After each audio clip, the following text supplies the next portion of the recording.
So good morning students, good evening, good afternoon. हालचाल बढ़िया सबके?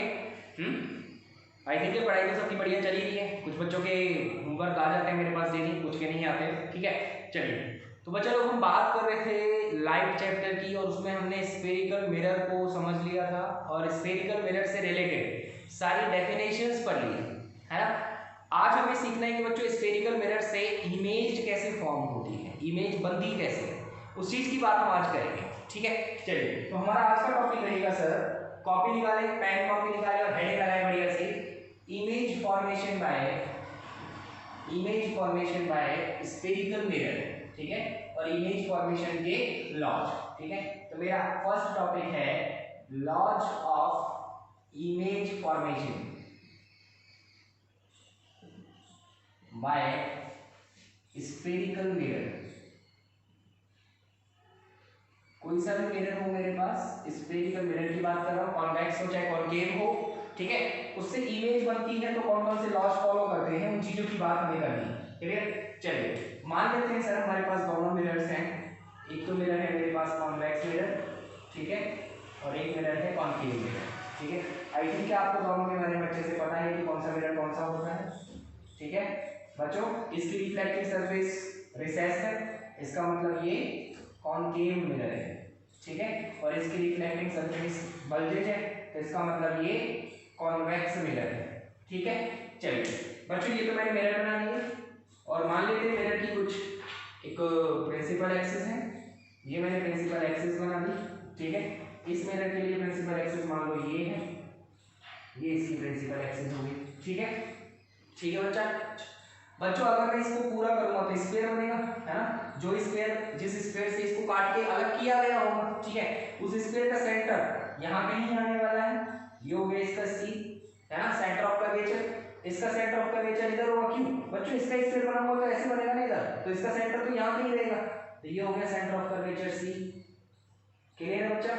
ठीक है, चलिए, है ना। अब बच्चों लॉज की बात करते हैं, समझते हैं कि पहला लॉ क्या है, इंपॉर्टेंट वन। फर्स्ट लॉ बोलता है कि जो रे पैरेलल आती है, जो रे पैरेलल आती है, मतलब प्रिंसिपल एक्सिस के पैरेलल, मान लो ये कोई रे आ रही है ऐसे, ठीक है, प्रिंसिपल एक्सिस के पैरेलल, ठीक है, पैरेलल जो रे आती है वो या तो फोकस से जाती है, या तो फोकस से जाती है या जाती हुई नजर आती है। ठीक है, मान लो इसका फोकस पॉइंट यहाँ कहीं है, ये हो गया इसका फोकस पॉइंट है। ठीक है, तो ये जो पैरेलल रे आई है, ये रिफ्लेक्शन के बाद या तो फोकस से जाएगी, या तो फोकस से जाएगी, ठीक है, या फोकस से जाती हुई नजर आएगी। नजर कैसे आएगी अभी बताएंगे सारी चीजें। ठीक है, या तो ऐसे जाएगी, कौन सा लॉ है ये फर्स्ट लॉ, क्या कि rays which are incidenting parallelly to the principal axis. इसकी बात करते तो पैरेलल रे कौन सी होती सर, ये होती है ना, और इसके लिए फोकस पॉइंट यहाँ कहीं होता है ना। अब सर इधर फोकस से जा तो नहीं सकती, रिफ्लेक्ट होकर तो इधर जाएगी, लेकिन जाती हुई कैसे नजर आएगी मुझे, कि फोकस से जा रही है। ठीक है, नजर कैसे आएगी मुझे, कि वो फोकस से जा रही है। ठीक है, तो दोनों पॉइंट्स हमने एक साथ पढ़े सर। जो भी लाइट, जो भी इंसिडेंट रे पैरेलल एक्सिस के, प्रिंसिपल एक्सिस के पैरेलल इंसिडेंट होती है, वो रिफ्लेक्शन के बाद या तो फोकस पॉइंट से जाती है या जाती हुई नजर आती है। बात समझ में आ गई क्या, है ना। तो क्या बोलेंगे सर हम, raise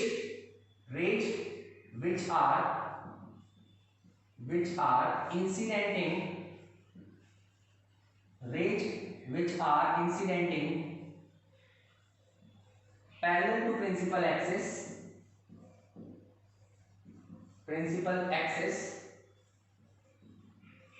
will pass or will seem to pass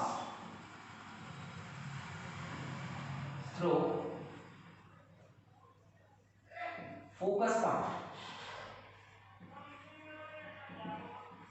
ठीक है, तो जो ऐसी रेज जो इंसिडेंट हो रही है पैरेलल टू प्रिंसिपल एक्सिस के पैरेलल इंसिडेंट हो रही है, वो या तो फोकस पॉइंट से जाएंगी, विल पास करेंगी, या सीम टू पास, ऐसा लगेगा कि फोकस पॉइंट से होकर के जा रही है। तो ये तो हो गया सर हमारा फर्स्ट लॉ, ये तो हो गया हमारा फर्स्ट लॉ। क्लियर हो गई बात? ठीक है, सेकंड लॉ की बात करें, देखिए इंपॉर्टेंट लॉ है, 3 लॉ पढ़ाऊंगा मैं आपको, तीनों बहुत अच्छे से समझ लेना। ठीक है, बहुत अच्छे से।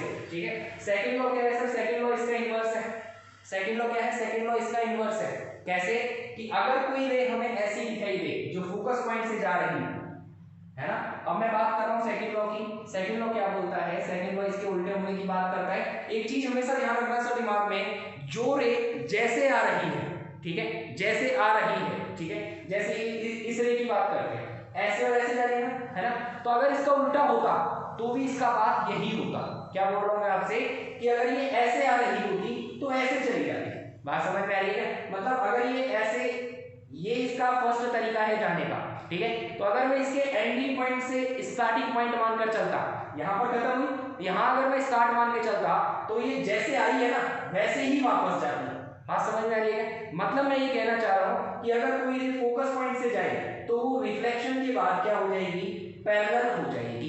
बात समझ में आ रही है? क्या हो जाएगी सर? पैरेलल हो जाएगी। तो आप यहाँ पे एक बात और लिख सकते हैं, आफ्टर रिफ्लेक्शन। पहले पॉइंट में एक बात और लिख सकते हैं कि वो फोकस पॉइंट से जाएगी कब? रिफ्लेक्शन के बाद। क्लियर है? ठीक है। और सेकंड पॉइंट हम क्या पढ़ रहे हैं सर कि अगर कोई ये फोकस पॉइंट से जाए या जाती हुई नजर आए, या तो फोकस पॉइंट से जाए या जाती हुई नजर आए, ठीक है, तो वो रे रिफ्लेक्शन के बाद प्रिंसिपल एक्सिस के पैरेलल हो जाएगी।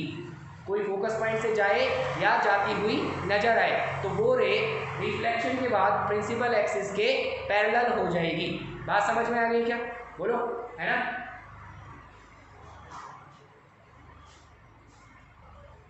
चलिए अब बात करते हैं सेकंड लॉ की। सेकंड लॉ में हम बोल रहे हैं sir, raise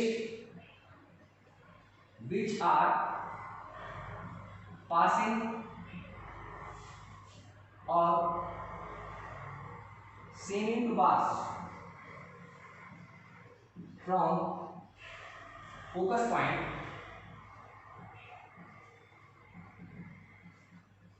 becomes parallel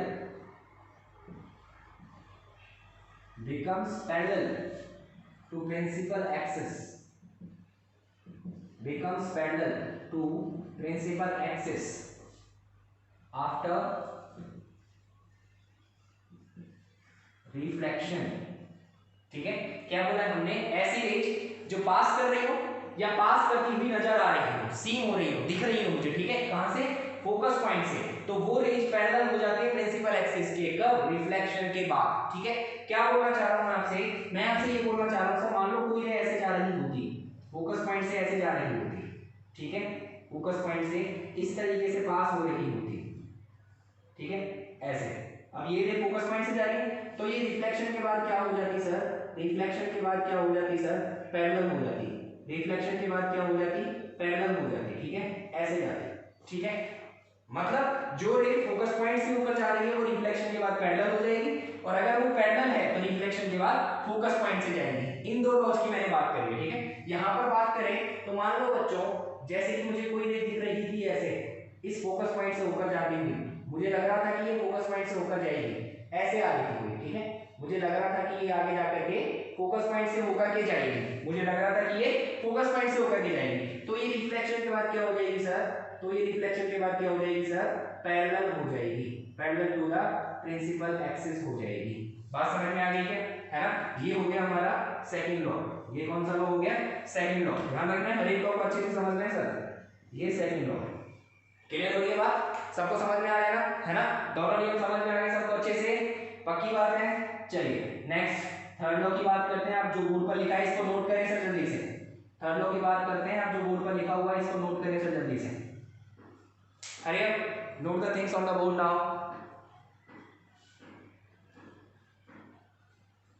note कर लिया? नोट कर लिया? बेटा देखिए, लॉस को बिठा रहा हूं मैं, डायग्राम से ही बिठा रहा हूं अभी, ठीक है। चलिए तो दोनों मैंने पढ़ ली फोकस पॉइंट से रिलेटेड। अब पढ़ते हैं थर्ड और फोर्थ लॉ। देखिए ध्यान से देखें sir, third law, rays passing from centre of curvature,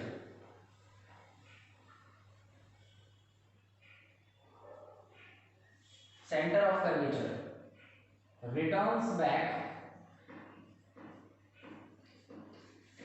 on the same path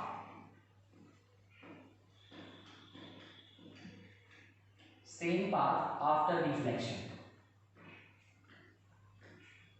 क्या पढ़ा है सर हमने कि ऐसी रेज जो सेंटर ऑफ कर्वेचर से जा रही हो या जाती हुई नजर आए, दोनों पॉइंट ध्यान रखना, ऐसी रेज जो सेंटर ऑफ कर्वेचर से जा रही हो या जाती हुई नजर आए, वो रिफ्लेक्शन के बाद उसी पाथ पर वापस लौट जाती हैं, उसी पाथ पर वापस लौट जाती हैं।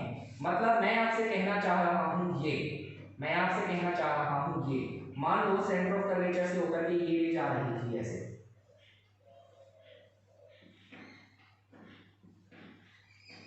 ऐसे, ठीक है। तो ये बच्चों अगर ऐसे जा रही है ना, तो ये इसी पाथ पर वापस आ जाएगी लौट के, सेम जैसे जा रही है वैसे ही वापस आ जाएगी लौट के, ठीक है। ये कौन सा लॉ है हमारा, ये है थर्ड लॉ, ठीक है। यहां पर बात करते हैं बच्चा, तो मान लो कि हमें ऐसा लगता है कि कोई रे आगे जाकर के सेंटर ऑफ कर्वेचर से निकलेगी, मान लो कि ऐसा लगता है कि ये रे आगे जाकर के सेंटर ऑफ कर्वेचर से निकलेगी, ये रे, ठीक है। तो ये जैसे इंसिडेंट हुई है वैसे ही वापस चली जाएगी, ठीक है। जैसे ये इंसिडेंट हुई है वैसे ही वापस चली जाएगी। थर्ड लॉ समझ में आया क्या, है ना। कोई रे जो सेंटर ऑफ कर्वेचर से जा रही हो या जाती हुई नजर आए, ठीक है, तो वो रे रिफ्लेक्शन के बाद उसी पाथ पर, जिस पाथ से आई है उसी पाथ पर वापस लौट जाएगी। बात समझ में आ गई क्या। तीसरा लॉ समझ में आ गया सबको, ठीक है। तीन लॉ पढ़ लिए मैंने अब तक, है ना। फोर्थ लॉ बोलता है बेटा, फोर्थ लॉ क्या बोलता है, देख ध्यान से, rays incidenting on pole of mirror, rays जो पोल ऑफ मिरर, मिरर के पोल पर इंसिडेंट हो रही हो, ठीक है, at some angle theta, at some angle theta with principal axis,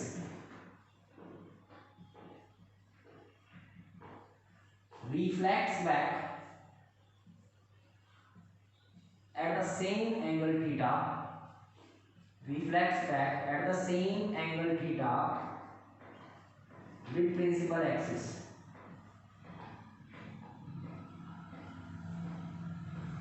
देख क्या है फोर्थ लॉ बोलता है सर जो रेज पोल पर किसी एंगल पर इंसिडेंट हो रही है, ये हमारा पोल है ना सर, ये पोल है P, ये पोल है P, ठीक है।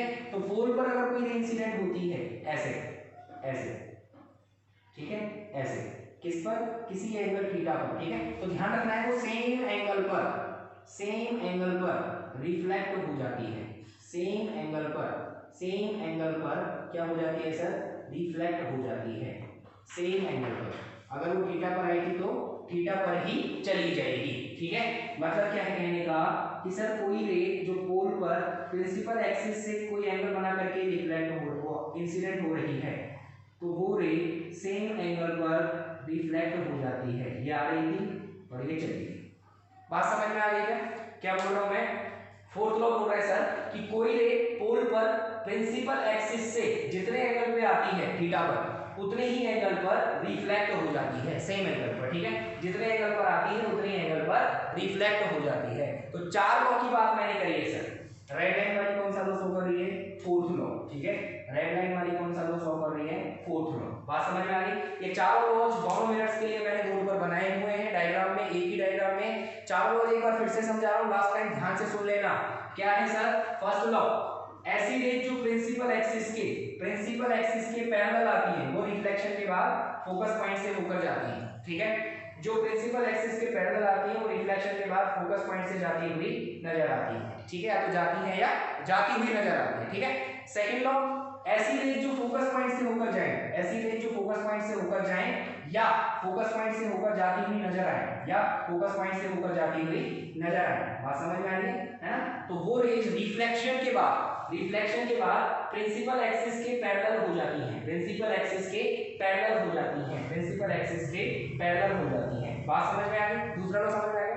तीसरा लॉ हमने पढ़ा कि ऐसी रेज जो सेंटर ऑफ कर्वेचर से होकर जाए, या जाती हुई नजर आए, ठीक है। ये वाली रे मुझे लग रहा था सेंटर ऑफ कर्वेचर से होकर जाएगी, ये वाली रे सेंटर ऑफ कर्वेचर से होकर जा रही है, ठीक है। तो ऐसी रे जो सेंटर ऑफ कर्वेचर से जाएं या सेंटर ऑफ कर्वेचर से जाती हुई नजर आए, ठीक है, वो सेम उसी पाथ पर वापस लौट जाती हैं, बात समझ में आ गई क्या? सेम उसी पाथ पर वापस लौट जाती है। क्लियर हो गई बात बेटा? चलिए नेक्स्ट पॉइंट पढ़े, फोर्थ पॉइंट। फोर्थ पॉइंट में हमने पढ़ा कि ऐसी रेज जो पोल पर इंसिडेंट हो, जो पोल ऑफ मिरर पर इंसिडेंट हो, प्रिंसिपल एक्सिस के साथ कुछ एंगल थीटा पे, ठीक है, तो वो प्रिंसिपल एक्सिस से सेम एंगल थीटा पे रिफ्लेक्ट हो जाएगी। ऐसी रेज जो प्रिंसिपल एक्सिस के साथ कुछ एंगल थीटा बना करके इंसिडेंट हो रही है, वो सेम एंगल थीटा पे रिफ्लेक्ट हो जाएगी। बात समझ में आ गई? ऐसी रेज जो पोल पर कुछ एंगल थीटा बना करके इंसिडेंट हो रही है, वो रिफ्लेक्शन के बाद सेम एंगल थीटा पे रिफ्लेक्ट हो जाएंगी। बात समझ में आ गई क्या? चलिए जल्दी से दोनों लॉज लिख लो बचे हुए और डायग्राम बना लो दोनों। जल्दी से वीडियो को पॉज करो और सारी चीजें कंप्लीट कर लो, नोट कर लो सब कुछ।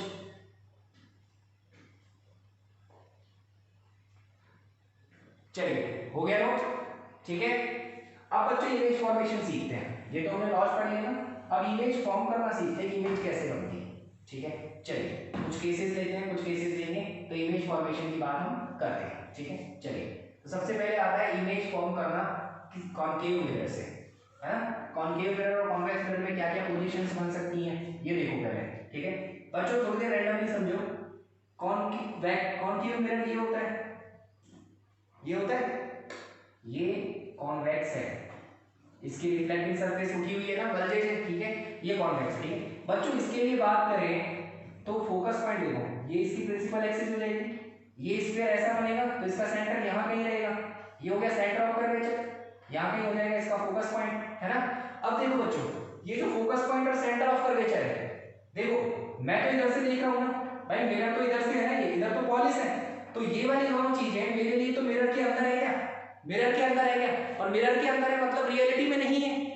मिरर के अंदर की दुनिया तो वर्चुअल होती है ना, रियलिटी में नहीं है। तो यहाँ पर ऑब्जेक्ट रखने के लिए मेरे पास कोई फिक्स पॉइंट नहीं मिल रहे, तो दो ही कंडीशन बनती है, या तो मैं बहुत दूर रख दूं इंफिनिटी पे, या तो मैं इंफिनिटी पे रख दूं, ठीक है, या मिरर के पास रख दूं, या मैं क्लोज टू मिरर रख दूं। बोलो दो ही ऑब्जेक्ट तो बन रहे हैं, या तो मिरर के सामने रख दो दिख रही हुई ऑब्जेक्ट, ठीक है, या फिर ऑब्जेक्ट बहुत दूर होगा मतलब इंफिनिटी पे होगा। तो कॉन्वेक्स के लिए तो दो ही कंडीशन है, एक तो ऑन इंफिनिटी और दूसरी क्लोज टू मिरर। इसके लिए तो दो ही कंडीशन है जो हमें पढ़नी है। बात समझ में आ गई है?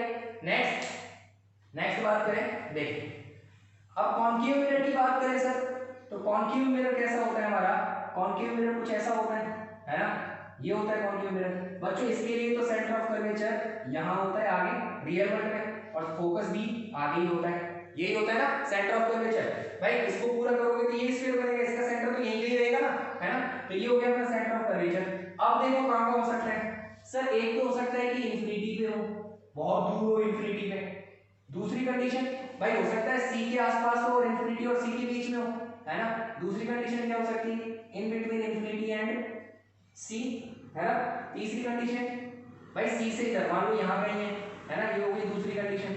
हो सकता है सी पर हो सकता है सी के ऊपर ही हो, बिल्कुल सेंटर ऑफ कर्वेचर पे ही हो, है ना, तो हो सकता है कि ऑन सी हो।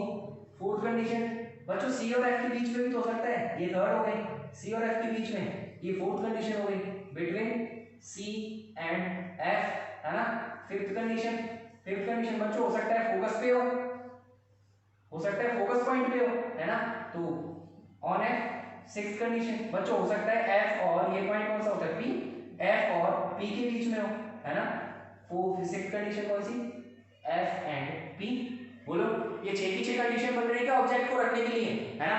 भाई सी और एफ यहाँ पे रियल वर्ल्ड में आ गए ना, तो मुझे पता है कि कहाँ पे एफ है कहाँ पे सी है, ये रियल है ना, मिरर के अंदर नहीं है, मिरर के बाहर है, सी और एफ दोनों रियल है। बात समझ में आ गई क्या, है ना। अब बच्चे सी और एफ रियल है तो ये 2 पॉइंट्स मुझे एक्स्ट्रा मिल गए पोजीशन ऑफ ऑब्जेक्ट के लिए कि ऑब्जेक्ट कहां पर है। बात समझ में आ रही है। अब ऑब्जेक्ट बहुत दूर हो तो इंफिनिटी पे हो सकता है, भाई सी और इंफिनिटी के बीच में, सी के आसपास कहीं हो तो सी और इंफिनिटी के बीच में हो जाएगा, सी पर है तो सी पर हो जाएगा, सी और एफ के बीच में, है ना, एफ पर हो जाएगा, और एफ और पी के बीच में हो जाएगा। तो इसके लिए बनती है ये 6 कंडीशंस। बात समझ में आ गई है ना। और कॉन्वेक्स के लिए बनती है ओनली 2 कंडीशंस। क्लियर हो गई क्या। चलिए अब बनाते हैं डायग्राम, कैसे बनती है इमेज, कैसे बनता है इमेज फॉर्मेशन, कैसे होता है। चलिए तो नेक्स्ट टॉपिक है हमारा image formation bye concave mirror.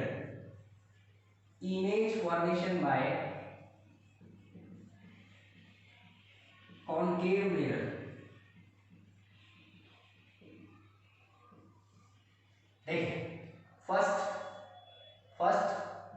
When, मैं 3 कंडीशंस आपको बना करके दिखाऊंगा, बाकी की 3 आप खुद से बनाओगे। When object is at infinity, जब ऑब्जेक्ट इंफिनिटी पे हो, इंफिनिटी मतलब बहुत दूर हो, ठीक है। चलिए तो बच्चों ये तो हो गया हमारा मिरर, कॉनकेव मिरर, ठीक है। ये हमने बना दी इसकी प्रिंसिपल एक्सिस, ये हो गया फोकस पॉइंट एफ और ये हो गया सी, ठीक है बच्चा। ऑब्जेक्ट रखा हुआ है इंफिनिटी पर, यहां पर इंफिनिटी पर, ठीक है बच्चों। इंफिनिटी मतलब बहुत दूर है, बहुत दूर है ना। तो इंफिनिटी से मान लो आप 2 रेज चलाते हो, मान लो ये 2 पैरेलल रेज है, 2 पैरेलल रेज है, ठीक है। आप ये बताओ पैरेलल रेज एक दूसरे को कहां पे काटती है? पैरेलल रेज एक दूसरे को कब काटती है? बोलो। आप बोलोगे सर काटती नहीं है, आप बोलोगे काटती नहीं है ना। आप तो चलते जाओ चलते जाओ चलते जाओ, ये पैरेलल ही चलती रहेंगी, काटेंगी नहीं, है ना। तो क्या मैं ये बोल सकता हूँ कि ये एक दूसरे को इंफिनिटी पे जाके काटेंगे? भाई सोचो, अगर ऐसे 2 होती, बहुत ज्यादा कम उड़ी हुई होती, तो ये मुझे दिख रहा है कि आगे जाकर के हो सकता है 2 किलोमीटर, 10 किलोमीटर, 20, 100 किलोमीटर, 200 किलोमीटर में काट ले, ठीक है। लेकिन पैरेलल रेज का मतलब कभी नहीं काटेंगे, मतलब आप चलते जाओ, आप चलते जाओ, ये काटेंगे नहीं कभी, है ना। इसका मतलब ये इंफिनिटी पे काटेंगे, इंफिनिटी मतलब अनंत पे जाके, अनंत होता नहीं है और ये काटेंगे नहीं। बात समझ में आ रही है क्या, है ना। तो इंफिनिटी अनंत पे जाकर के रेज काटे, ठीक है। अच्छा बच्चों, इमेज बनाने का स्टेप मैंने आपको प्लेन मिरर में सिखाया था, है ना, कि आप इमेज बना रहे हो किसी भी पॉइंट की, तो उस पॉइंट से 2 रेज चलाओ, 2 रेज चलाओ कोई भी, ठीक है, जिस रेज को आप रिफ्लेक्शन शो कर सको, ठीक है। और 2 रेज का रिफ्लेक्शन शो करो, वो दोनों रेज जहां पे जाके काटेंगी, वो दोनों रेज जहां पे जाके काटेंगे वो होगा आपका इमेज। बताया था ना मैंने आपको, है ना। अब बच्चों ऑब्जेक्ट रखा हुआ है इंफिनिटी में, ऑब्जेक्ट से मुझे 2 रेज चलानी है, ऑब्जेक्ट से मुझे 2 रेज चलानी है, ठीक है बच्चों। इंफिनिटी ये 2 रेज ऐसे घूम के, दोनों रेज कहां से आ रही होगी? इंफिनिटी के किसी पॉइंट से आ रही होगी, दो, तभी तो पैरेलल है। अगर ये ऐसे होती, झुकी हुई होती, तो इसका मतलब कहीं पे फिक्स पॉइंट पे काट रही होगी, और अगर वो फिक्स पॉइंट है मुझे दिख रहा है, तो वो इंफिनिटी नहीं है। बात समझ में आ गया? तो इंफिनिटी का मतलब बहुत दूर से आ रही है, बहुत दूर से आ रही है, मतलब वो दोनों पैरेलल है। तो ध्यान रखना, इंफिनिटी पे ऑब्जेक्ट के होने का मतलब होता है कि आपकी इंसिडेंटिंग रेज क्या है? पैरेलल है। मान लो एक रे तो ये आ रही है, पैरेलल आ रही है प्रिंसिपल एक्सिस के, ठीक है, और एक रे मान लो ये आ रही है, ठीक है। अब आपको पता है बच्चों, जो पैरेलल आती हैं ऐसी रेज जो प्रिंसिपल एक्सिस के पैरेलल होती हैं, वो रिफ्लेक्शन के बाद कहां से जाती हैं? फोकस पॉइंट से जाती हैं। तो ये दोनों की दोनों रिफ्लेक्शन के बाद कहां से जाएंगी? फोकस पॉइंट से जाएंगी। ये तो ऐसे चलेगी और ये ऐसे चलेगी, ठीक है। तो ये दोनों एक ऐसे चलेगी और एक ऐसे। बात समझ में आ रही है? भाई ये 2 रेज कहां से आ रही थी? ऑब्जेक्ट से आ रही थी, कहां से? इंफिनिटी से। दोनों रेज पैरेलल क्यों मानी मैंने? क्योंकि इंफिनिटी से आ रही है, ठीक है। तो इंफिनिटी से आ रही है, दोनों रेज पैरेलल है और प्रिंसिपल एक्सिस के भी पैरेलल है, तो ऑब्वियस सी बात है, रिफ्लेक्शन के बाद लॉ बोलता है, पहला लॉ क्या बोलता है कि जो रेज पैरेलल आती है वो रिफ्लेक्शन के बाद कहां से जाती हैं? फोकस पॉइंट से जाती हैं। बात समझ में आ गई क्या? अब ये दोनों के दोनों कहां काट रही हैं? फोकस पॉइंट पे काट रही है, तो इमेज हमारा कहां बनेगा? फोकस पॉइंट पे बनेगा। तो इमेज हमारा कहां बनेगा? फोकस पॉइंट पे बनेगा। इमेज की स्पेसिफिकेशंस क्या है सर? पहली तो पोजीशन, पोजीशन क्या है? इमेज के बारे में बात हो रही है सर, ये इमेज के बारे में बात हो रही है। पहला पोजीशन कहां बन रहा है? एफ, फोकस पॉइंट पे। क्लियर है क्या? दूसरा बच्चों, रियल है या वर्चुअल है? मैंने आपको बताया था कि रियल वर्ल्ड में बन रहा है तो रियल है, और वर्चुअल में बनेगा तो वर्चुअल है। बच्चों मिरर के सामने बन रहा है, मिरर के सामने काटनी है, और ये वाली दुनिया तो रियल है ना, इसके पीछे वाली दुनिया वर्चुअल होती है ना। ये वाला वर्ल्ड तो रियल वर्ल्ड है, तो इसका मतलब ये इमेज कैसा है? रियल इमेज है। बात समझ में आ रही है क्या, है ना। साइज की बात करें बच्चों, बच्चों मुझे नहीं पता कि ऑब्जेक्ट कितना बड़ा था, मुझे नहीं पता कि ऑब्जेक्ट कितना बड़ा था, है ना, लेकिन साइज ऑब्जेक्ट का, ये इमेज बन रहा है वो तो एक पॉइंट पे बन रहा है क्या? फिक्स एक ही पॉइंट जैसा बन रहा है ना, तो इसका साइज क्या है? इमेज का पॉइंट साइज। इमेज का साइज क्या है सर? Point size. बात समझ में आ रही है क्या?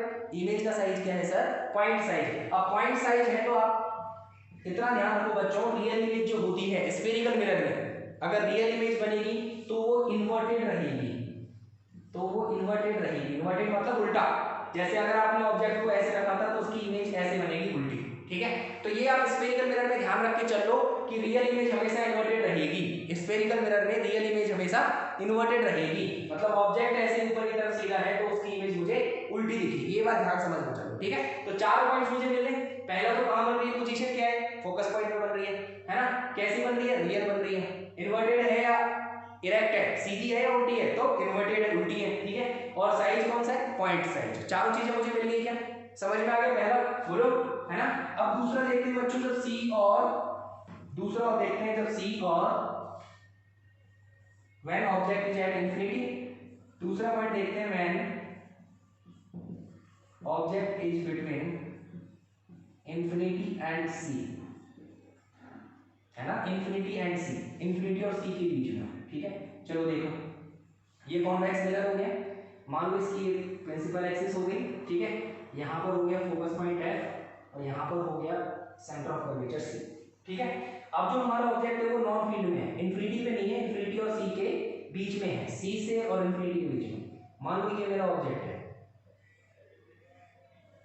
ठीक है, ये मेरा ऑब्जेक्ट है। अब इसका इमेज मुझे बनाना है, ठीक है, ए बी, ये पॉइंट हो गया ए और ये पॉइंट हो गया बी, ठीक है। चलिए बच्चों, आप बी पॉइंट का इमेज बनाओ। दो रेज चलानी पड़ती है ना, दो रेज, एक तो मैंने चला दी पैरेलल, एक तो मैंने चला दी पैरेलल ऐसे,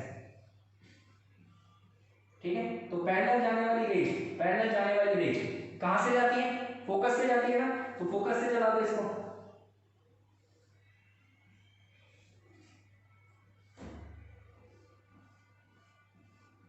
ये ठीक है, ऐसे जा रही थी और रिफ्लेक्शन के बाद ऐसे चलेगी, है ना। मैंने आपको बोला किसी भी पॉइंट की इमेज बनाने के लिए दो रेज चलानी पड़ती है मिनिमम, ठीक है। एक तो चला दी मैंने, एक कैसे चलाई, प्रिंसिपल एक्सिस के पैरेलल। तो ये तो सेट कर लो दिमाग में कि एक तो चलेगी ऐसे, ठीक है। ये तो सेट कर लो कि एक इमेज, एक रे तो ऐसे चलेगी ही चलेगी डेफिनेटली, क्लियर, पक्का चलेगी 110%, क्लियर। दूसरी रे, दूसरी रे, दूसरी रे भाई अगर फोकस की तरह तो फोकस से चला दूं क्या, दूसरी रे मान लो मैं फोकस पॉइंट से चला देता हूं,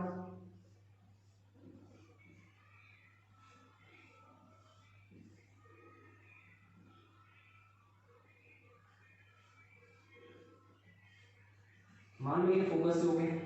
और आपने सेकंड रूल क्या पढ़ा था कि जो फोकस पॉइंट से होकर जाती है वो रिफ्लेक्शन के बाद पैरेलल हो जाती है, जो फोकस पॉइंट से होकर जाती है वो रिफ्लेक्शन के बाद पैरेलल हो जाती है। ये पैरेलल हो गई क्या, बोलो, है ना। तो फोकस पॉइंट से होकर जा रही थी तो रिफ्लेक्शन के बाद क्या हो जाएगी सर, पैरेलल हो जाएगी, रिफ्लेक्शन के बाद पैरेलल हो जाएगी, ऐसे, ठीक है। देखो समझ में आ रही सारी बात भाई। पहली रे तो मैंने parallel to the principal axis चलाई, रिफ्लेक्शन के बाद फोकस से गई, और दूसरी रे मैंने फोकस से होकर चलाई तो वो रिफ्लेक्शन के बाद पैरेलल हो गई, है ना। अब ये दोनों जहां काटेंगी, ये दोनों जहां काटेंगी वहां पे बनेगा आपका इमेज, मान लो ये बन गया, ठीक है। तो ये पॉइंट आ गया बी का इमेज, बी डैश, ठीक है। अच्छा, इसको मैंने सीधा बना दिया, ए के लिए इमेज बनाने की जरूरत नहीं है, ए से रे चलाने की जरूरत नहीं है, ए पॉइंट प्रिंसिपल एक्सिस पे ही आएगा, ए डैश, ठीक है। अब देख लो आप सारी चीजें बच्चों, इमेज के बारे में बात करें तो इमेज की स्पेसिफिकेशंस क्या क्या हैं। पहली बात तो पोजीशन बताओ, पोजीशन किस किस के बीच में है सर, सी और एफ के बीच में। इमेज कहां बन रही है, बिटवीन सी एंड एफ, ठीक है। सेकंड पॉइंट क्या बताना है, रियल है या वर्चुअल है। तो बच्चों रियल वर्ल्ड में बन रही है या मिरर के अंदर बन रही है, रियल वर्ल्ड में बन रही है, तो इमेज कैसा है, रियल इमेज है, ठीक है। थर्ड पॉइंट, साइज की बात करें बच्चों, देखो ये तो बड़ा साइज है ना और इससे छोटा बन रहा है इमेज, ये तो बड़ा दिख रहा है ऑब्जेक्ट लेकिन इमेज इससे छोटा है ना। तो क्या बनाएंगे, स्मॉलर देन ऑब्जेक्ट, साइज क्या है, स्मॉलर इन साइज, ऐसे लिखो, है ना, देन ऑब्जेक्ट, ऑब्जेक्ट से छोटा, साइज में ऑब्जेक्ट से छोटा, ठीक है। तो साइज ऑब्जेक्ट से छोटा है ना।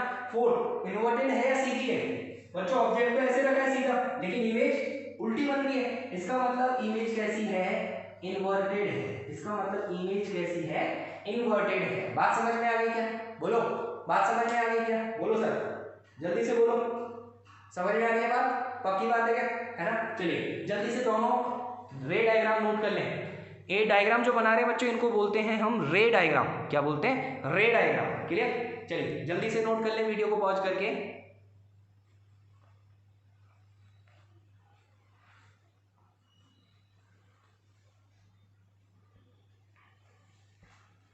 बेटा दोनों सीख लेना, दोनों कैसे बनाए गए, ठीक है। चलिए और बताता हूं मैं आपको,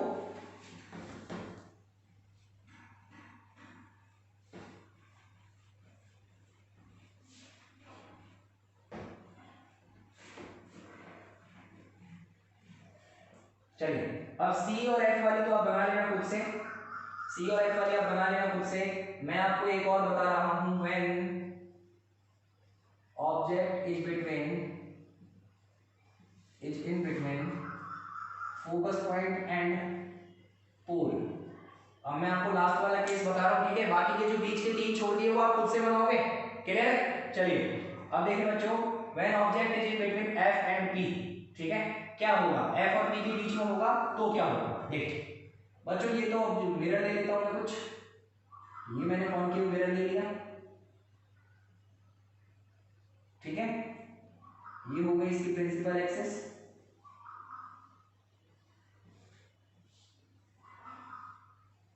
ठीक है, ये हो गया पोल, ये हो गया फोकस पॉइंट और ये हो गया सेंटर ऑफ कर्वेचर, ठीक है। चलिए इमेज फॉर्म करें। हमारा जो ऑब्जेक्ट है वो कहां है, हमारा ऑब्जेक्ट यहां पर है,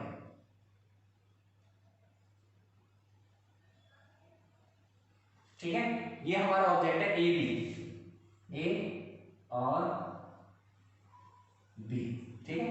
अब बच्चों इसका इमेज बनाना है। देखो लॉज बच्चों, पहला लॉ फोकस पॉइंट वाला, पैरेलल जो आती है वो कहां से जाती है, फोकस पॉइंट से होकर, तो पैरेलल ये चलाओ भाई, पैरेलल तो ये चली जाएगी सीधी, पैरेलल तो ये चली जाएगी सीधी, है ना, तो ये कहां से जाएगी सर, ये जाएगी सर फोकस पॉइंट से होकर के, है ना, ऐसे, ठीक है, ये लो पहला नियम लग गया, ठीक है। दूसरा फोकस पॉइंट वाला नहीं, फोकस से होकर जो लाइन जाती है वो पैरेलल हो जाती है ना, तो फोकस से होकर कोई लाइन भेज नहीं सकते, फोकस तो पीछे रहेगा ना, भेज सकते हो वो आप तब कर पाओगे जब बहुत ज्यादा प्रैक्टिस हो जाएगी, ठीक है। चलिए दूसरा नियम देखिए भाई, सी से होके जाती है, सी भी पीछे रहेगा। पोल वाला देख लिया बच्चों, जो लाइन जितने एंगल पर पोल पर इंसिडेंट होती है, जितने एंगल पर पोल पर इंसिडेंट होती है उतने एंगल पर पोल से रिफ्लेक्ट होती है, ऐसे बोल दो,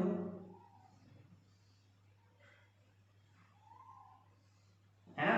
अब बच्चों एक बात बताओ, ये वाली रे तो ऐसे जा रही है और ये वाली रे ऐसे जा रही है, ये इधर कहीं मिल सकते हैं क्या, ये दोनों रेज इधर कहीं मिल सकते हैं क्या, नहीं मिल सकते, है ना, मतलब पीछे कहीं मिल करके आ रहे होंगे, तो इनको आप थोड़ा सा पीछे करके देख लो भाई, ये वाली रे तो ऐसे जा रही है सीधे सीधे, ठीक है, इस वाली रे को देखें तो ये वाली रे ऐसे आती हुई नजर आ रही है क्या, है ना, तो दोनों इस पॉइंट पे काट रही है और इमेज जो बन रही है हमारी, इमेज जो बन रही है हमारी वो कुछ ये बन रही है सर, इमेज जो बन रही है वो ये बन रही है ए डैश, और ये वाला पॉइंट कौन सा था हमारा, बी का इमेज बी डैश। बात समझ में आ रही है क्या, है ना भाई, जितने एंगल पे आई थी उतने एंगल पे हमने वापस भेज दी, अगर ये थीटा था तो ये भी थीटा था, है ना। एक तो लगाया हमने पोल वाला लॉ, फोर्थ लॉ, है ना, चारों अच्छे से आने चाहिए, कोई सा भी लगाओ आप, यहाँ पे बाकी के दोनों लगाते तो वो भी सही होते, ठीक है, चारों अच्छे से आने चाहिए, ठीक है। तो एक मैंने लगाया पैरेलल वाला, पैरेलल वाला मैंने आपको बोला यूनिवर्सल है, हर जगह लगाना है, पैरेलल जाने वाली रे रिफ्लेक्शन के बाद फोकस से जाएगी या जाती हुई नजर आएगी, क्लियर हो गई बात। चलिए तो सर इसका जो इमेज बन रहा है वो ध्यान से देखो किधर बन रहा है, मिरर के पीछे, किधर बन रहा है, मिरर के पीछे, ठीक है। तो इमेज की स्पेसिफिकेशंस की जब बात करोगे आप, तो इमेज के बारे में क्या लिखोगे, बिहाइंड द मिरर, इमेज कहां बन रहा है sir, behind the mirror, mirror के पीछे बन रहा है, ठीक है। सेकंड पॉइंट, मिरर के पीछे तो बन रहा है, सेकंड पॉइंट कैसा बन रहा है ना, कैसा बन रहा है सर, रियल है या वर्चुअल है बच्चों, मिरर के पीछे, मिरर के अंदर बन रहा है, और मिरर के अंदर की दुनिया वर्चुअल होती है, तो इमेज कैसा है, ये वर्चुअल है, ठीक है। मैंने आपको स्टार्टिंग में बताया था ना अभी अभी कि जो रियल होते हैं वो तो इन्वर्टेड होते हैं, याद रख लो आप, है ना, लेकिन जो वर्चुअल होंगे वो इरेक्ट हो जाएंगे, मतलब सीधे, इरेक्ट का मतलब सीधा, तो इमेज कैसा बन रहा है सर, इरेक्ट बन रहा है, ठीक है। फोर्थ पॉइंट क्या है कि सर साइज बताओ बच्चों, ऑब्जेक्ट तो इतना सा है, इमेज इतना बड़ा है, ऑब्जेक्ट तो इतना सा है, इमेज इतना बड़ा है, मतलब लार्जर देन, साइज कैसा होगा sir, larger than object, object से बड़ा। बात समझ में आ गई क्या, बोलो बात समझ में आ गई है ना। चलो जल्दी से नोट करो, बाकी ये तीनों केस आप खुद से सॉल्व करके मुझे सेंड करोगे, क्लियर है। चलिए नोट करेंगे, जल्दी से नोट करेंगे, कर लिया। चलिए अब मैं आपको एक छोटी सी ट्रिक बता रहा हूँ, आप सॉल्व करके देख लेना, ठीक है। अब मैं छोटी सी ट्रिक बता रहा हूँ कि आपको चीजें याद कैसे रखनी है, किसका इमेज कहाँ बनेगा, किसका इमेज कहाँ बनेगा, वो सारी चीजें क्या है। देखिए मैं एक टेबल बना रहा हूँ sir, image formation bye concave mirror, ये टेबल किसके लिए है, कॉनकेव मिरर के लिए है, ठीक है। चलिए यहाँ पे जो मैं लिख रहा हूँ सीरियल नंबर, यहाँ पे मैं लिख रहा हूँ position of object, position of object, ठीक है। यहाँ पे मैं लिख रहा हूँ position of image, position of image, image कहाँ बनेगी, ठीक है ना। अब इमेज रियल होगी या वर्चुअल होगी, ये क्या है हमारा, ये कॉलम है रियल और वर्चुअल का, ठीक है। दूसरा रियल होगा या वर्चुअल होगा, ठीक है। और लास्ट वाला है अपना साइज, इमेज का साइज, साइज ऑफ इमेज, ठीक है। चलिए देखिए फर्स्ट कितनी पोजीशन पॉसिबल थी सर, 6 पोजीशन पॉसिबल थी ना, 6 कॉलम बना लिए मैंने, ठीक है। चलिए अब देखते हैं सर ऑब्जेक्ट की साइज, ऑब्जेक्ट की पोजीशन कहाँ कहाँ हो सकती है सर, एक तो हो सकता है एट इन्फिनिटी, दूसरा हो सकता है इन्फिनिटी एंड सी के बीच में, तीसरा हो सकता है ऑन सी, चौथा हो सकता है सी एंड एफ के बीच में, पांचवा हो सकता है ऑन एफ, और छठा हो सकता है एफ एंड पी के बीच में। क्लियर है ना। अब बच्चों अगर इमेज की पोजीशन चाहिए ना, इमेज की पोजीशन चाहिए तो आप इसको थोड़ी देर के लिए साइड में मान लो, ये अलग केस है, ये अलग केस है, ठीक है। लास्ट वाला, इन 5 की बात करो, इन पांचों को आप उल्टा लिख दो, इन पांचों को आप उल्टा लिख दो। उल्टा मतलब कैसे भाई, इसमें तो इमेज जो बन रहा है हमारा वो वर्चुअल बनता है, इसमें तो हमारा जो इमेज बनता है वो वर्चुअल बनता है ना, इन सब में रियल बनता है। इन्फिनिटी वाला इमेज कहाँ बन रहा था, फोकस पे बन रहा था। इन्फिनिटी एंड सी वाला इमेज कहाँ बन रहा था, सी एंड एफ के बीच में बन रहा था क्या, है ना। तो बच्चों अब इनको उल्टा कर दो, इसको मैंने ऊपर लिख दिया, इसको यहाँ लिख दिया, ये यहाँ आ जाएगा और ये यहाँ आ जाएगा और ये यहाँ। ध्यान से देखो, मैंने कुछ नहीं किया, बस उल्टा कर दिया। देखो यहाँ से इस लाइन को ऐसे लिखा और इसको उल्टा लिख दिया, और ये फिक्स है, इनका इमेज यही बनेगा। क्लियर, ध्यान रखना है यहाँ तक की सारी बातें में जो इमेज बन रहा है वो रियल है, यहाँ तक की सारी बातों में जो रियल इमेज बन रहा है वो रियल है, ठीक है। तो यहाँ का सारा इमेज कैसा है, रियल, और ये वाला वर्चुअल, ठीक है। एफ एंड टी में बन रहा है तो कहाँ बनता है सर इसमें इमेज, बिहाइंड द मिरर बनता है। इमेज की पोजीशन क्या होती है, बिहाइंड द मिरर, ठीक है। साइज की बात करें तो बच्चों आप ये देख लो कि ऑब्जेक्ट दूर है या इमेज दूर है, जो दूर होगा उसका साइज ज्यादा होगा, बस इतना ध्यान रख लो, सिंपल सी बात, ठीक है। यहाँ पे ऑब्जेक्ट इन्फिनिटी पे है तो ऑब्जेक्ट बहुत ज्यादा दूर है तो ऑब्जेक्ट का साइज ज्यादा, मतलब इमेज का साइज बहुत कम, मतलब पॉइंट साइज का, तो इमेज का साइज कैसा हो गया, पॉइंट साइज का। क्लियर, देखो इन्फिनिटी और सी, ये तो सी से बाद की बात कर रहा है, सी से परे, और इमेज जो बन रहा है सी और एफ के बीच में बन रहा है ना। तो ऑब्जेक्ट का साइज, ऑब्जेक्ट ज्यादा दूर है ना, ऑब्जेक्ट ज्यादा दूर है तो ऑब्जेक्ट का साइज ज्यादा होगा, मतलब इमेज का साइज छोटा होगा, तो smaller than object, smaller than object. बात समझ में आ गई। अच्छा बच्चों, ऑब्जेक्ट भी सी पर है, इमेज भी सी पर है, दोनों की डिस्टेंस सेम है, डिस्टेंस सेम है तो साइज इक्वल रहेगा, इक्वल इन साइज। ये मैं क्यों बोल रहा हूँ आपको कल समझ में आ जाएगा जब हम ये डेरिवेशन करेंगे।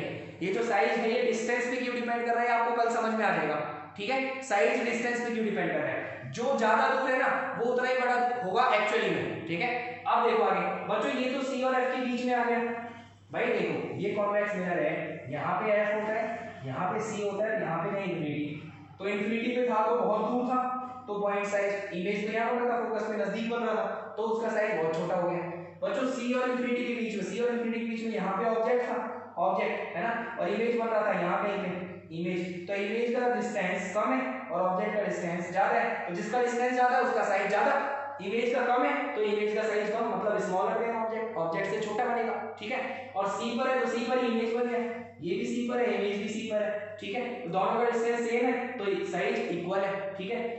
बच्चों सी और एफ के बीच में ऑब्जेक्ट, अब ऑब्जेक्ट आपका यहाँ है एफ और सी के बीच में, इमेज बन रहा है इन्फिनिटी और सी के बीच में। अब इमेज का डिस्टेंस ज्यादा हो गया ना, है ना, इमेज का डिस्टेंस ज्यादा तो इमेज का साइज भी ज्यादा, तो यहाँ पे आप लिखोगे लार्जर देन ऑब्जेक्ट, ऑब्जेक्ट से ज्यादा बड़ा बनेगा, ठीक है। और यहाँ पर वेरी लार्ज, इन्फिनिटी पे चला गया ना भाई, देखो इमेज का बनना इन्फिनिटी पे, बहुत ज्यादा डिस्टेंस होगी, बहुत ज्यादा डिस्टेंस तो साइज भी बहुत ज्यादा। बात समझ में आ गई बच्चों? लास्ट वाले पॉइंट में क्या था? वर्चुअल तो था, इरेक्ट था, वर्चुअल एंड इरेक्ट, सीधा है ना, सीधा और वर्चुअल, ठीक है। और इमेज कैसा था? लार्जर था, साइज में कैसा था? लार्जर देन ऑब्जेक्ट, ठीक है। तो आप इन 5 पॉइंट्स को स्पेशली पढ़ें, इन 5 पॉइंट्स को स्पेशली पढ़ें। अगर आप ध्यान से टेबल देखोगे तो आपको पता लग जाएगा कि जहां पर ऑब्जेक्ट है, जिसका इमेज जहां बन रहा है, अगर यहां पर ऑब्जेक्ट होता तो इसका इमेज यहां बनता। देखो अगर एफ पे ऑब्जेक्ट होता तो इमेज इन्फिनिटी पे बनता, ठीक है बच्चों। ऑब्जेक्ट अगर इन्फिनिटी और सी के बीच में है और इमेज सी और एफ के बीच में बन रहा है, ठीक है, तो ऑब्जेक्ट अगर सी और एफ के बीच में होता तो इमेज इन्फिनिटी और सी के बीच में बनता, इन्फिनिटी और सी के बीच में बनता। बात समझ में आ रही है ना? चलिए और अच्छे से याद रखने वाली ट्रिक बताता हूं आपको, एक बार जल्दी से नोट करें इन चीजों को। ये जो टेबल बोर्ड पर बनी हुई है इस टेबल को नोट करो, फिर मैं बताता हूं चीजें। नोट कर लिया? चलिए बेटाएं देखिए बच्चों, मैं आपको छोटी सी ट्रिक बता रहा हूं, है ना, कि इमेज कहां बनेगा और कैसा बनेगा। छोटी सी ट्रिक बता रहा हूं कि इमेज कहां बनेगा और कैसा बनेगा, कब बनेगा, ठीक है। इन 5 की बात हो रही है ना, ये 5 जो पोजीशंस हैं रियल वाली, ठीक है। देखो बच्चों 1 नंबर, 2 नंबर, 3 नंबर, 4 नंबर और 5 नंबर, ठीक है। इनमें से आप वो कॉम्बिनेशन ढूंढ लो जिनका एडिशन 6 होता है, इनमें से आप वो कॉम्बिनेशन ढूंढ लो जिनका सम 6 होता है। जैसे 1 और 5, जैसे 2 और 4, और जैसे 3 और 3, ठीक है। ये हो गया हमारा आंसर। अगर 1 पर ऑब्जेक्ट है तो इमेज बनेगा 5 पर, और 5 पर ऑब्जेक्ट है तो इमेज बनेगा 1 पर, 2 पर ऑब्जेक्ट है तो इमेज 4 पर, और 4 पर है तो 2 पर, 3 पर है तो 3 पर, 3 पर है तो 3 पर। देखो बच्चों 1 पर ऑब्जेक्ट है इन्फिनिटी पर तो इमेज बनेगा फोकस पे, तो इमेज बनेगा फोकस पे, और फोकस पे ऑब्जेक्ट है तो इमेज बनेगा इन्फिनिटी। 1 पर ऑब्जेक्ट है तो 5 पर, 5 पर है तो 1 पर। देखो इन्फिनिटी पे तो फोकस पे, फोकस पे तो इन्फिनिटी। क्लियर हो गई बात? 2 पर है तो 4 पर, अगर इन्फिनिटी और सी के बीच में है तो इमेज बनेगा सी और एफ के बीच में, इमेज बनेगा सी और एफ के बीच में, ठीक है। और अगर सी और एफ पर है तो इमेज बनेगा इन्फिनिटी और सी के बीच में। देख लो जरा भाई 4 पर है, भाई देखो ना ये कितना है, ये 5 है हमारे लिए, ये 4 है, ये 3 है, ये 2 है, ये 1 है। देखो पोजीशन, 1 को मैं इन्फिनिटी बोल रहा हूं तो इन्फिनिटी है, ठीक है। तो ध्यान रखना है कि 1 का इमेज तो बन रहा है 5 पर, और 5 का इमेज बन रहा है 1 पर, है ना। 2 का बन रहा है 4 पर, और 4 का बन रहा है 2 पर। बच्चों 3 का 3 पर, सी का सी पर, सी का सी पर। बात समझ में आ रही है? बात समझ में आ रही है? तो ध्यान रखना है इनमें से 1 2 3 4 5 आप फिक्स कर लो, इनको अच्छे से समझ लो। मैं इन्फिनिटी से चलता आ रहा हूं, पहले बहुत दूर रखी इन्फिनिटी पे, फिर इन्फिनिटी और सी के बीच में, फिर सी पर, फिर सी और एफ के बीच में, और फिर एफ पर। ये 5 है मेरे पास, ठीक है। इन पांचों को मैं आपस में क्या कर रहा हूं बच्चों, यहां पर है तो इमेज यहां पर, और यहां पर है तो इमेज यहां पर, यहां पर है तो इमेज यहां पर, और यहां पर है तो इमेज यहां पर, और इसका इमेज इसी पर। बात समझ में आ गई है ना? आई थिंक आपको जो थोड़ा बहुत मैं समझाने की कोशिश कर रहा हूँ ना, जो ट्रिक बता रहा हूँ आपको याद रखने की कि ये चीजें कैसे याद रखी जाएंगी, वो चीज समझ में आ गई होगी। क्लियर है बेटा? चलिए, है ना, इसको दिमाग में सेट रखना है बिल्कुल अच्छे से। क्लियर? चलिए अब बात करते हैं बच्चों नेक्स्ट कॉन्वेक्स मिरर की। कॉन्वेक्स मिरर के लिए 2 ही पोजीशन है, दोनों ही मैं बना के आपको बता देता हूँ, ठीक है। आपको अच्छे से ध्यान रखनी सारी चीजें, ठीक है। अब बात करते हैं हम image formation by convex mirror.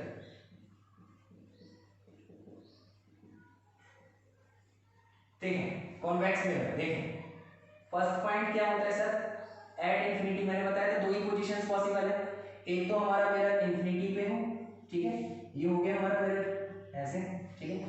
मान लो इसकी प्रिंसिपल एक्सिस ऐसे है, ये हो गया सेंटर ऑफ कर्वेचर सी, ये हो गया फोकस पॉइंट एफ। भाई कॉन्वेक्स मिरर है तो उधर बनेगा इसका सी उधर, ठीक है। चलिए बच्चों इंफिनिटी पे मतलब इंसिडेंट रेज कैसी होगी, पैरेलल। अनंत पे मतलब वो कहां से आ रही है, अनंत से आ रही है, ठीक है। तो एक रे तो मान लो ये आ गई पैरेलल, और एक रे मान लो ये आ गई पैरेलल, ठीक है। चलिए तो रिफ्लेक्शन के बाद ये कहां से जाती हुई नजर आएंगी बच्चा, फोकस से। तो एक रे तो चली गई ये, एक रे तो चली गई ऐसे, ठीक है। ये वाली रे कहां से जाएगी, ये भी फोकस से जाएगी, ये रे चली गई ऐसे, ठीक है। बच्चों एक तो ऐसे जा रही है और एक ऐसे जा रही है, ये आगे जाकर के कहीं मिल सकती है क्या, आगे जाकर के कहीं मिल सकती है क्या, नहीं मिल सकती है। तो पीछे कहीं मिली होगी, पीछे कहां पे मिली है सर, ये फोकस पॉइंट पे नहीं है, ठीक है। तो इमेज की जो पोजीशन और सिचुएशन है वो क्या है, ध्यान से देखो। इमेज की पहली पोजीशन क्या है, ऑन फोकस, फोकस पे बनेगा। सेकंड कहां बनेगा सर, बिहाइंड द मिरर, कहां बन रहा है, बिहाइंड द मिरर, मिरर के पीछे बन रहा है ना। तीसरा साइज की बात करें तो पॉइंट साइज बहुत छोटा बनेगा भाई, एफ पर बन गया ना, पूरा इमेज ऐसे हो गया, बिल्कुल पॉइंट की तरह हो गया, ठीक है। और लास्ट रियल या वर्चुअल, वर्चुअल क्यों, क्योंकि मिरर के अंदर बन रहा है। बात समझ में आ गई है ना, मिरर के अंदर बन रहा है, ठीक है, मिरर के अंदर। और है कैसा, इरेक्ट। मैंने आपको बताया वर्चुअल इमेज को आप बिना देखे इरेक्ट लिख देना सीधा, ठीक है। चलिए अब बच्चों बात करते हैं सेकंड पोजीशन क्या हो सकती है। सेकंड पोजीशन हो सकती है object is near to mirror, object mirror के पास है, ठीक है। मतलब ये हमारा कॉन्वेक्स मिरर हो गया। अब जो ऑब्जेक्ट है वो इंफिनिटी पे नहीं है, मिरर के सामने है, मिरर के सामने है। ये हो गया फोकस पॉइंट है, ये हो गया सी, ठीक है। मतलब ऑब्जेक्ट आपका यहाँ पे है, ठीक है, ये ए और बी। अब आपको इसका इमेज बनाना है, लॉस बनाओ भाई। पैरेलल आने वाली जो रेज होती है, जो पैरेलल इंसिडेंट होती है रेज, वो रिफ्लेक्शन के बाद कहां से जाती हुई नजर आती है, फोकस से जाती हुई नजर आती है ना। तो ये रे तो कैसे चली जाएगी, ऐसे चली जाएगी, ठीक है। ठीक है बच्चों, जो प्रिंसिपल एक्सिस के साथ जितने एंगल पे पोल पे इंसिडेंट होती है, ये पोल है, जितने एंगल पे आते हैं थीटा पे, वो उतने एंगल पे जाती है थीटा पे, है ना, ऐसे जाएगी, है ना बच्चों। एक रे तो ऐसे जा रही है इधर की तरफ, और एक रे ऐसे जा रही है नीचे की तरफ। ये दोनों इधर तो कहीं मिलने से रहे, इधर तो नहीं मिल पाएंगी, है ना, मतलब यहाँ पे मिल के आ रही होंगी। इसको पीछे की तरफ खींचा, मैंने देखा कि कहाँ से आ रही है, तो ये यहाँ से आती हुई नजर आएगी। इसका मतलब इसका इमेज यहाँ कहीं बनेगा, ये पॉइंट ए डैश और ये पॉइंट बी डैश। बात समझ में आ रही है ना। अब देखो सारे स्पेसिफिकेशंस लिख सकते हो आप। क्या इमेज कैसा बन रहा है सर हमारा, इमेज बन रहा है, पहला पॉइंट तो क्या कहां बन रहा है, पी और एफ के बीच में। पहला तो बिहाइंड द मिरर, पहला तो कहां बन रहा है सर, बिहाइंड द मिरर, कहां, बिटवीन पी एंड एफ, पोल और फोकस पॉइंट के बीच में, ठीक है। दूसरा साइज में कैसा है, छोटा है ना, साइज में कैसा है, छोटा है ना, तो स्मॉलर देन ऑब्जेक्ट, ऑब्जेक्ट से छोटा बन रहा है, ऑब्जेक्ट से छोटा बन रहा है। तीसरा ऑब्जेक्ट से छोटा बन रहा है, तीसरा इरेक्ट बन रहा है, सीधा है ना, ऑब्जेक्ट भी ऐसे ही है, इमेज भी ऐसी है, तो इरेक्ट है, सीधा है ना। अच्छा तो ऑब्जेक्ट इरेक्ट हो गया, इरेक्ट है तो वर्चुअल हो गया भाई, मिरर के अंदर बन रहा है तो वर्चुअल हो गया। बात समझ में आ गई क्या। कॉन्वेक्स की दो ही पोजीशंस पॉसिबल है, तो कॉन्वेक्स के लिए दोनों रे डायग्राम बना लिए। समझ में आ गए दोनों रे डायग्राम, बोलो। बेसिक लॉज लगाए बेटा, जो हमने पढ़े हैं वही लॉज मैंने यहाँ लगाए हैं, क्लियर है। चलिए जल्दी से इन दोनों को नोट कर लें, वीडियो को पॉज करके नोट करें।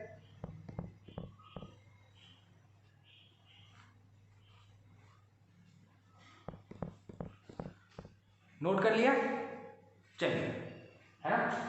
तो बच्चों लोग हमने आज सीख लिया कि कॉन्वेक्स मिरर और कॉनकेव मिरर से इमेज कैसे फॉर्म करते हैं, ठीक है। आने वाले वीडियो लेक्चर में हम देखेंगे इनकी कुछ इंपॉर्टेंट डेरिवेशंस, जैसे मिरर फॉर्मूला होता है, है ना, R = F = R/2 एक डेरिवेशन होता है, ठीक है। प्लेन मिरर का भी एक डेरिवेशन है। तो आने वाले वीडियो लेक्चर में हम डेरिवेशंस सीखेंगे, ठीक है। तो अभी तक की सारी चीजें बिल्कुल ध्यान से क्लियर कर लेना, क्योंकि आने वाले डेरिवेशन बहुत बढ़िया, ठीक है। एक चीज और पढ़ लेना आप, 10th क्लास में आपने ट्राइंगल्स और 9th क्लास में आपने ट्राइंगल्स वगैरह कुछ पढ़े हैं, ठीक है।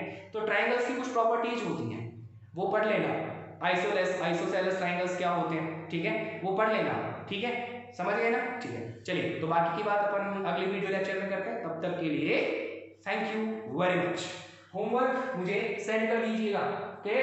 चलिए थैंक यू स्टूडेंट्स।